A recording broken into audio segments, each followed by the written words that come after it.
Atlantic City, New Jersey, Convention Hall, November 22nd, 1986. Saturday night, 9:15 p.m. The air inside the arena is thick with anticipation, but not the kind that precedes big fights. It's a different kind of expectation, the expectation of an announced massacre. 7,500 people packed the convention hall to watch what everyone believes will be just another exhibition, another easy knockout, another victim on Mike Tyson's path, the 20-year-old kid who's demolishing everything put in front of him. But tonight feels different. Tonight, on the other side of the ring, stands a man who didn't come to become just another statistic. Reggie Gross, 33 years old, 1.93 meters tall, 108 kilos of muscle and experience, a veteran heavyweight with 32 wins, 26 by knockout, and only 4 losses in a 12-year career. He's not a world champion, never will be, but he's also no punching bag. He's the kind of fighter who survives, the kind who knows all the tricks, who's been in wars, who knows how to make a young talent bleed and tire. And he's confident, dangerously confident. In the week leading up to the fight, Reggie gave interviews, lots of interviews. He spoke to every microphone put in front of him. Tyson is just a kid, he told the New York Times. Who has he knocked out? Third-rate fighters, guys with no experience. He's never faced someone who really knows how to fight, someone who won't freeze when he comes charging. In another interview with ESPN, Reggie went further. I've seen the tapes. He's aggressive, he's fast, but he's predictable. He only knows one thing, attack straight ahead. Against someone with real experience, that doesn't work. I'm going to teach this kid what real boxing is. I'm going to show him what it's like to face a man, not these schoolboys he's been knocking out. The press loved it. Finally, someone willing to challenge the narrative of Mike Tyson as an unstoppable force of nature. Finally, someone brave enough not just to accept the fight, but to publicly mock the young prodigy. The headlines wrote themselves. Veteran promises to humiliate Tyson. Gross says Tyson has never faced anyone real. Tyson's invincibility will be tested. Cus D'Amato, the legendary trainer who had shaped Tyson since he was 13, had died a year earlier, but his lessons lived on in the young fighter's mind. Let them talk, Mike, Cus used to say. The more they talk, the more fear they have. Confident men don't need to convince anyone. Tyson didn't respond to the provocations. Not a word. Throughout the entire preparation week, whenever journalists asked about Gross's comments, Tyson simply stared through them, as if seeing something no one else could, and said, "We'll settle it in the ring." Now the moment has arrived. The ring is set up in the center of the convention hall, lit by lights that make the white canvas glow. Everything outside the ring is in relative darkness. The effect creates the feeling of a gladiatorial arena, a Roman Colosseum. 2 men will enter. Only one will leave unscathed. Reggie Gross enters first. He's wearing red shorts, his tanned and well-defined body on display. He smiles at the crowd, waves, chats with his corner. He looks relaxed, very relaxed. He climbs into the ring, walks across the canvas, tests the ropes. He's at home. He's done this dozens of times. Just another night's work for him. Then the lights change. The arena goes completely dark for a moment. A song starts playing, something heavy, menacing, and Mike Tyson appears. No performance, no dance, no smiles or waves. He simply walks, a walk that feels more like a military march. His eyes fixed on a single point, Reggie Gross. Tyson is wearing black shorts, shirtless, a white towel over his shoulders. His body is different from Gross's. Not tall, just 1.78 meters. Not chiseled like a bodybuilder. Dense, compact, muscle on muscle, bull neck, shoulders that look like they could smash through walls. And the face, that face that has already become iconic. Expressionless, empty, eyes devoid of emotion. The gaze of a predator that has already chosen its prey. When Tyson climbs into the ring, something shifts in the atmosphere. The crowd feels it. The noise drops. Conversations die. Even Reggie Gross, who spent the whole week talking, who entered the ring smiling and confident, senses something in the air. Something primal. Something that speaks directly to the part of the human brain that understands danger. The referee calls both fighters to the center of the ring.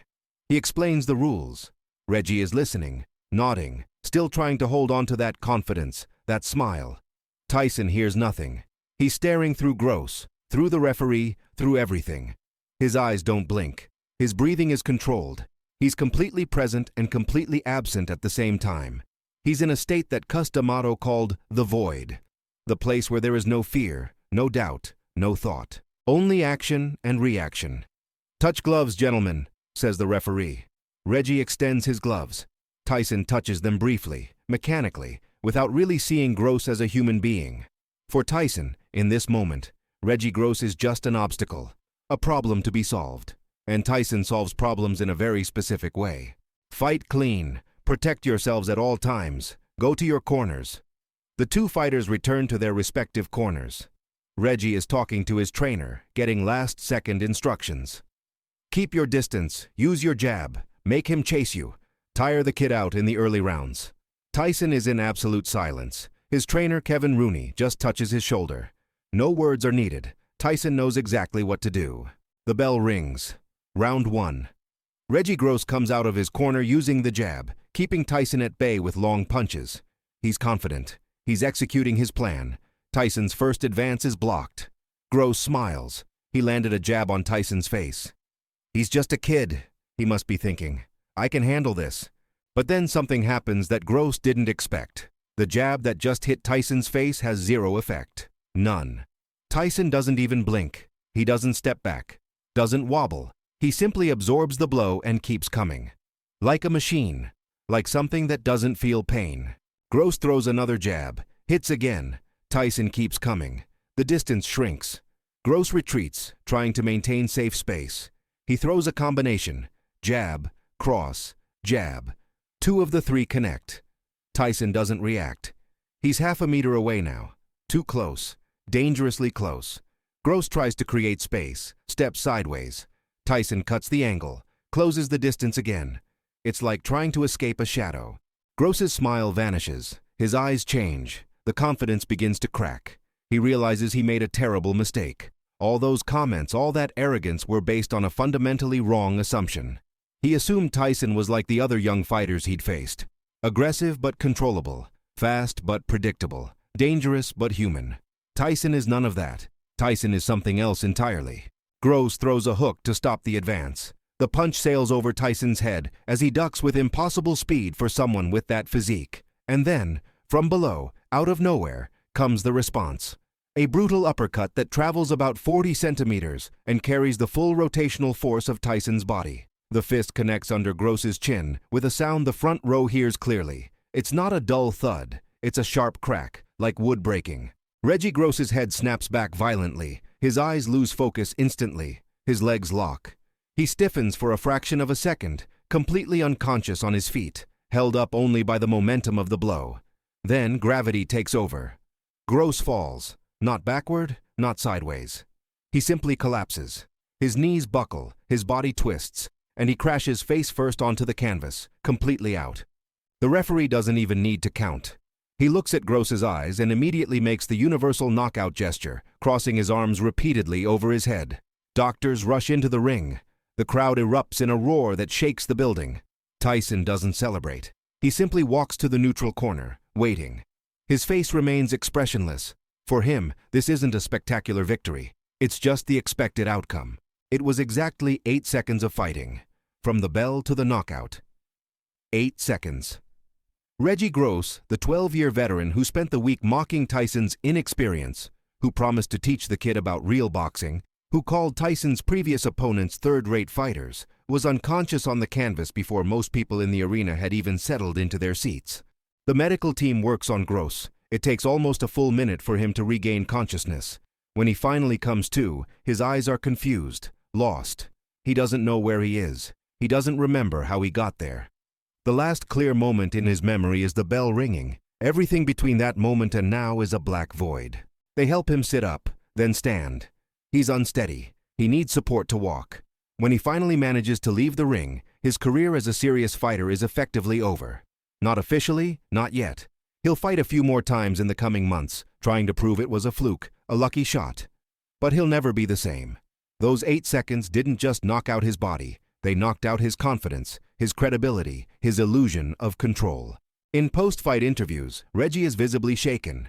I didn't see it coming, he says, his voice still slurred. 1 second I was moving, in control, and the next, nothing.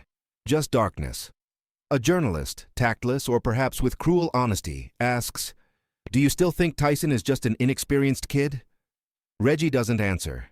He just looks down and shakes his head. Mike Tyson, when asked about Gross's pre-fight comments, gives his characteristic response. Short, direct, devastating.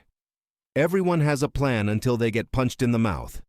The phrase will become one of the most famous quotes in boxing history, and Reggie Gross will have to live knowing he was the context that inspired it.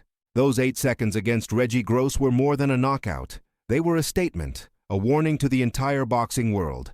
Mike Tyson wasn't hype. He wasn't a marketing product. He wasn't just another overhyped prospect. He was the real deal, a generational phenomenon, a force of nature, and anyone who underestimated that, anyone who mocked it, anyone who thought experience and talk could overcome pure destructive skill would learn the same lesson Reggie Gross learned. The hardest way possible. That night in Atlantic City changed narratives. Before it, some analysts still doubted, still questioned whether Tyson could handle experienced fighters. After it, the question changed. It was no longer, can Tyson win? It was, can anyone survive? Less than a year later, Mike Tyson would become the youngest heavyweight champion in history. He would demolish Trevor Berbick in 2 rounds to win the title. He would defend the belt 9 times in a row. He would become the most feared fighter of his generation. And in many ways, it all began that November night, with a confident veteran who learned in 8 seconds the difference between talking about fighting and actually fighting. With a 20-year-old who didn't need words because his fists said everything. With an uppercut that didn't just end a fight, but redefined what the boxing world believed was possible. Reggie Gross fought 7 more times after that night. He won some, lost others, but he never became the same fighter again. That confidence, that certainty he had before facing Tyson, never returned. How could it? How does a man regain confidence after being knocked out in 8 seconds by the exact person he spent a week saying he could easily beat? The lesson was clear. In boxing, as in life, arrogance without substance is punished quickly, and Mike Tyson, that November night in 1986, was the perfect instrument of that punishment. Fast, brutal, and absolutely unforgettable.